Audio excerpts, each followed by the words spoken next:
ಈಗ ಹೈಕಮಾಂಡ್ನವರು ನನಗೆ ರಾಜ್ಯಸಭಾಕ್ಕೆ ಹೋಗಿ ಅಂತ ಹೇಳಿದ್ರು.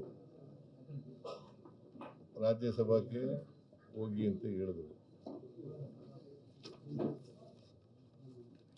ನಾನು ಬಹಳ ವಿನಮ್ರವಾಗಿ ಆಗಲ್ಲ ಅಂತ ಹೇಳಿದೆ.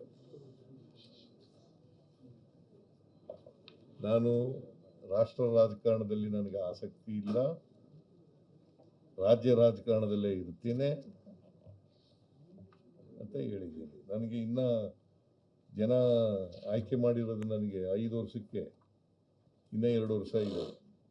ಅಲ್ಲಿವರೆಗೆ ಕರ್ನಾಟಕದ ಜನಗಳ ಪರವಾಗಿ ಮತ್ತು ನಮ್ಮ ಕ್ಷೇತ್ರದ ಜನಗಳ ಪರವಾಗಿ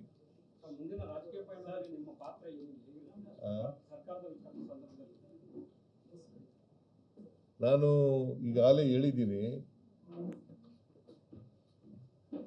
I will continue in active politics.